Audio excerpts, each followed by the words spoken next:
বর্ষা,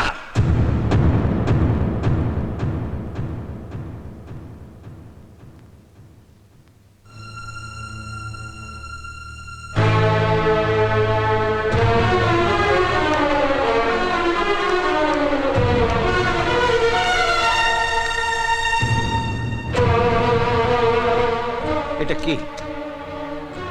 বল, এসব কি? চুপ করে থাকিস না, বল। এরকম করছো কেন তুমি? কি হয়েছে তোমার?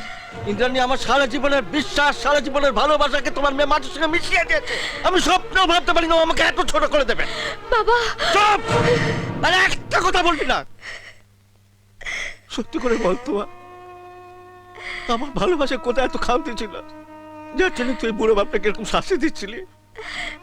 সারা জীবন আমার কাছে আমাকে অপরাধী করে রাখছিলি। না বাবা। কি হচ্ছে স্যার? গৌতম,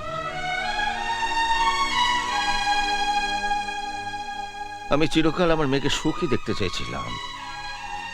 সেই জন্য ওকে আমি তোমার মতন একজন আর্মি অফিসার হাতে তুলে দিতে চেয়েছিলাম, যাতে ওর জীবনটা সুখে ভরে যায়।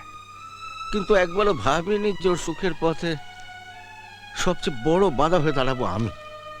এসব কি বলছো তুমি? ঠিকই বলছি ইন্দ্রাণী, আমরা চিরকাল বর্ষাকে সুখী দেখতে চেয়েছি,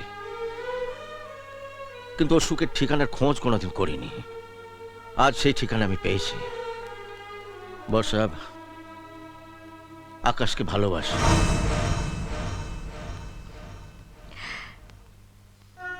কর্নেল সিনহা জীবনে কোনোদিন কারো কাছে হারেনি, আজ নিজের মেয়ের কাছে হেরে বসে আছে। আজ আমি দুটো প্রশ্নের মাঝখানে দাঁড়িয়ে, যার কোনো উত্তরই আমার জানা নেই। উত্তর তো একটাই স্যার, আকাশ। গৌতম,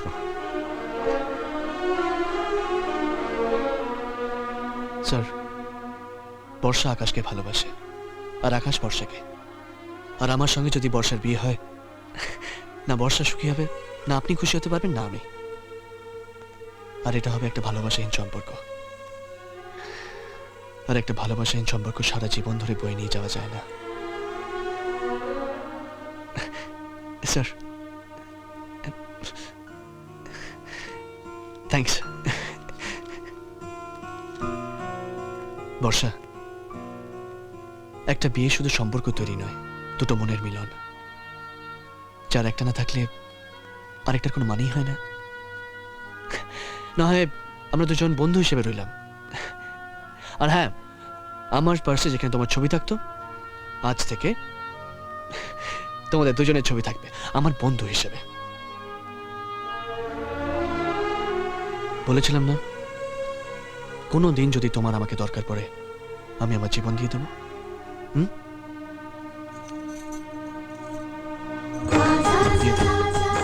নাও, পড়ে দাও।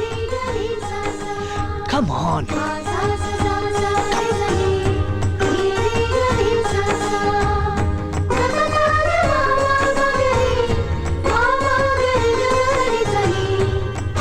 ঠাকুর মশাই, বিয়ে আবার প্রথম থেকে শুরু হবে।